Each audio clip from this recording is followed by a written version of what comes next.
Hello friends, मैं आपका हार्दिक स्वागत करता हूं अपने यूट्यूब चैनल अनुभव की पाठशाला पे।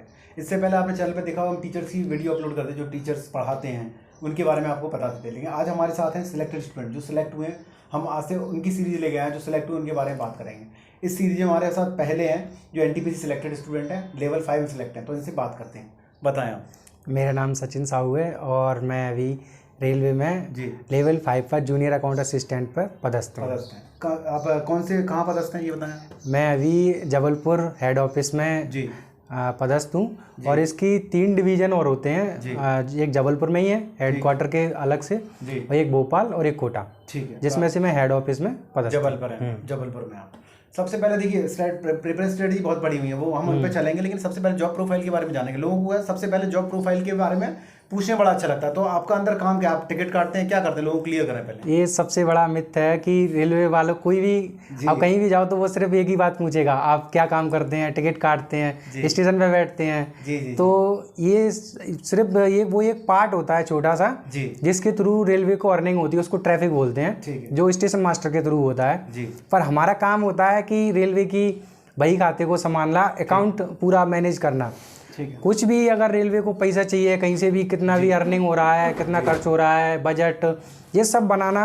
अगर रेलवे को 1 रुपये भी चाहिए तो वो हमारे पास ही आएगा, बैंक के थ्रू, अकाउंटिंग के थ्रू पास होता है। ठीक है, हम बात करते हैं आपकी जर्नी के बारे में।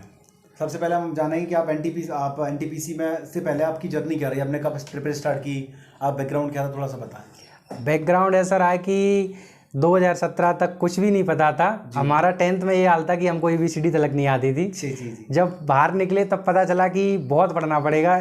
समझ में आया दुनिया की कि मतलब लोगों को ऐसे ही कुछ नहीं मिल जाता। उसके लिए बहुत मेहनत करना पड़ती है। तो क्लास में इसी डर से कि सबसे पीछे बैठते थे कि कोई कुछ पूछ ना ले। और फिर पीछे से सब ये सपना ये देखते थे कि उस स्टेज पर एक दिन अपन को भी परफॉर्म करना है और एक दिन अपन भी भाषण देंगे वहाँ पर। तो ऐसा ही था। तो बादाम सर की कम से कम नहीं, वहाँ पर 1000 बच्चे आते थे एक क्लास में। तो सबसे पीछे बैठ के पढ़ते थे, इस डर से कि कोई पूछ ना ले।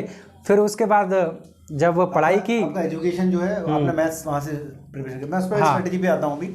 तो ये बताइए कि आपकी स्कूलिंग जो है आपकी विलेज से हुई, मतलब गांव से हुई आपकी स्कूलिंग? पूरी गांव से हुई, जो कि गांव में पता है कि क्या माहौल रहता है पढ़ाई का, पूरा डाउन होता है। लेकिन अब ग्रेजुएशन में कहाँ है? फिर ग्रेजुएशन में हम डबरा आए, ग्रेजुएशन वहाँ से की। फिर जब तैयारी का पता चला कि क्योंकि एक मिडिल क्लास फैमिली को अच्छी डिग्री MBA या IIT वगैरह में नहीं भेज सकते, इतना पैसा नहीं होता कि कोटा के बच्चों को पढ़ने के लिए भेज दे। तो अपना ऐसा था कि उतने ही लिमिटेड सोर्स में अपन को कोई एक अच्छी अर्निंग के लिए और एकदम पूरी लाइफ सेटल के लिए चाहिए था।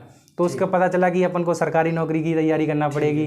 फिर बोले SSC, बैंकिंग, रेलवे होता है। तो SSC में इंग्लिश तो हमारे 34 नंबर आए 10th में। और बाउंड्री पास रहे। हाँ, तो बहुत ही ज़्यादा मतलब खास वो कुछ नहीं था। पर ये था कि फिर बाद में कि अब मेहनत करनी है तो SSC बोले SSC नहीं कर सकते, तो आपने बैंकिंग नहीं कर सकते। मैं ये पूछना चाहूँगा, जैसे जिस समय आप 17 की बात कर रहे हैं, उस समय रेलवे की भर्ती थी नहीं, 18 में लोको पायलट आई थी। तो उससे पहले फिर आपने अपना भविष्य कहाँ देखा? SSC में आपने देखा नहीं देखा? फिर उसके बाद कहाँ देखा? शुरुआत SSC के एग्जाम से की। जब देने गए तो मतलब एकदम ऐसा लगा कि अपन इसको तो कभी नहीं कर पाएंगे ज़िंदगी में। फिर व्यापम पे आए तो पुलिस का दिया, तो उसमें मेरे 68 नंबर आए। तो ऐसा लगा कि सिलेक्शन हो जाएगा, तो रनिंग चालू कर दी। फिर वो नहीं हुआ तो फिर एकदम सब खत्म हो गया। फिर लेवल 4 एक अकाउंटेंट की होती है इसमें, जो व्यापम के थ्रू, वो भी दी। तो उसमें वेटिंग लिस्ट में क्लियर हो गया था, पर वेटिंग लिस्ट में नाम आया तो वो भी क्लियर नहीं हुआ। फिर उसके बाद पटवारी हुआ, उसमें भी फेल। और फिर कई सारे एग्जाम ऐसे, मैंने 8 एग्जाम दिए, सारे फेलियर रहे। फिर उसके बाद इतना डिप्रेशन हो गया कि अपन तो कुछ कर ही नहीं पास कर सकते। तो ऐसा चलता रहा। फिर लेकिन ये था कि अब करना ही है, तो उसके लिए मेहनत की, बार बार चीज़ें रिवाइज की। फिर एक टारगेट बन गया कि अब रेलवे ही कर सकते हैं कि उसमें इंग्लिश नहीं है। नोटिफिकेशन मिल गया। हाँ, ये नोटिफिकेशन आ गया, इसमें करना टारगेट। अब ये कि रेलवे में 2 पोस्ट थी, ग्रुप D और NTPC। तो बोले अगर NTPC नहीं मिला अपन को तो अपन ग्रुप D फोड़ देंगे। समझ गया मैं। तो फिर जब पढ़ाई की, बार बार साइंस हमारा कभी रहा नहीं, कॉमर्स रहा, पर साइंस को इतनी बार पढ़ा कि सबसे बेस्ट वही हो गया, साइंस हो गया। हाँ, और फिर मैथ के लिए प्रैक्टिस की, और सबसे ज़्यादा रहा कि सेल्फ स्टडी में जाना बिलीव किया। और मैथ के लिए बादाम सर के यहाँ पे पढ़ा पूरा।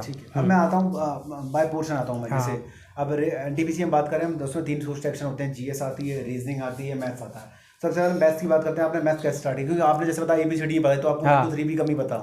तो आप यहाँ पे आए, फिर आपने मैथ्स के लिए क्या किया? जब बाहर निकले तो पता चला कि मतलब कुछ भी नहीं है, अपन तो अपन तुच्छ प्राणी है। तो फिर धीरे धीरे सब कुछ एक एक चीज़ को शुरुआत से बिल्कुल बेसिक से कि गिनती भी सीखना है तो पूरी सीखना पड़ी, पहाड़े याद किए, फॉर्मूले याद किए, और मतलब सब चीज़ें जो अगर लोग बोल रहा है तो उसको ऑब्जर्व किया और घर पर जाके पढ़ लिया, चाहे छोटी चीज़ हो, छोटी चीज़, और बार बार पढ़ा। समझ गया, बार हर चीज़ को जब टेस्ट देना चालू किया तो 20 नंबर आए 100 में से, ठीक। लेकिन उसको भी दोबारा से बार बार करके मतलब 100 से फिर वो 95 तक भी पहुंचाया। जी, वो तो बस वही टारगेट था कि मैं आपको बता दूं, वो कोई मापदंड नहीं कि 100 में से जब 10 आ रहे हैं 20 आ रहे हैं आप पहुंच जाएंगे, प्रैक्टिस करते रहे, कीप प्रैक्टिसिंग। तो फिर मैथ्स आपने कहाँ से स्टार्ट किया? सबसे पहले ये होता है।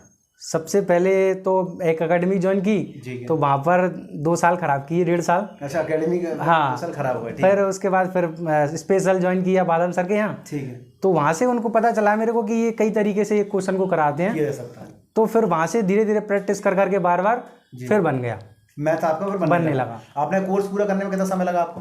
1 साल से ज़्यादा लगा। तो आपने लगातार सभी मैथ्स, रीजनिंग और जीएस तीनों को साइड में लेकर साथ में अलग-अलग? फिर मैंने सबको अलग अलग सबकी कोचिंग ज्वाइन कर ली। रविंद्रा जीएस के लिए रविंद्रा आईएएस ज्वाइन किया, ठीक है। और इंग्लिश भी साथ में पढ़ते रहते थे कि थोड़ा सा सही हो जाए, अगर थोड़ा बहुत सही हो जाए तो नहीं हो रहा है, पर वो हुआ नहीं कभी। ठीक है। तो रेलवे आ गया तो पूरा फोकस इसी पे हो गया कि इसमें मैथ, रीजनिंग और जीएस था, तो बस इसको ही फिर सारी इसकी चीज़ें जितनी भी हो सकती थी मैं प्लेटफॉर्म की जितनी किताबें थी इसकी पूरी लेके आया, और पूरी को कम से कम 5 बार पढ़ा, पूरी 5 बार पढ़ा। और वो मैथ की बुकलेट थी, वहाँ से कंप्लीट करने के बाद तो उसको भी कई बार पढ़ा, प्रैक्टिस की। ठीक है। आपने एप्लीकेशन कौन सा यूज़ किया प्रैक्टिस के लिए? टेक्स्ट बुक मैंने सबसे ज़्यादा प्रेफर किया। नहीं और कोई नहीं। सब लोग कहते थे कि टेक्स्ट बुक बहुत ईजी है, इससे सारी चीज़ें वहाँ जब फाइनल देने होंगे तो नहीं कर पाओगे, तो मैं क्या उसकी जितनी भी नीचे डिटेल आती थी ना उसको देखते थे, पूरी को मैं लिखता था और बार बार कम से कम 10 बार उसको रिवाइज करता था। तो आपके स्टार्टिंग से जैसे आपने रेलवेज के लिए आप मूव कर गए, तो आपका स्टार्टिंग से मूव में क्या है, क्योंकि 1/3 की नेगेटिव मार्किंग रहती है, बहुत अच्छा 1/3 की है, तो आपने क्या फिर सोचा उस चीज़ के लिए? कि ये था कि अब अपन एसएससी कर नहीं सकते क्योंकि वो इंग्लिश है, और व्यापम है कि व्यापम कर सकते हैं, तो मैंने कि रेलवे की तैयारी अगर अच्छी कर लेंगे तो मैथ, रीजनिंग तो व्यापम बहुत इजी रहेगा ऑटोमेटिक। और फिर जब मैंने ये तैयारी की ना रेलवे की, तो जब मैंने पुलिस का पेपर दिया तो मेरे 84 पॉइंट कुछ नंबर आए, तो ये लगा कि व्यापम में तो अब कोई भी फोड़ देंगे अगर रेलवे नहीं निकला तो। हाँ, ठीक है। तो प्रैक्टिस ही सबसे ज़्यादा वो रहा मैन की, कितनी भी प्रैक्टिस कर लो कि सारी चीज़ें तुम बना के फोड़ दो पूरा। हाँ, जीएस के बारे में, जीएस का रविंद्रा आपने कर लिया? हाँ, रविंद्रा से कैसे किया? देखो current affairs per day daily आता था, मैंने ये था हाँ डेली, मैं मंथली किया, मंथली जो स्पीडी आती है ना, उसको मैं पूरी हर मंथ की वीक वाली भी मंगाता था और पूरी मंगाता था कि लास्ट में पूरी ही कंप्लीट करता था, पूरी टिक मार के, हाँ, और जो भी बुक आती थी सबको ला के मैं पढ़ देता था। बढ़िया।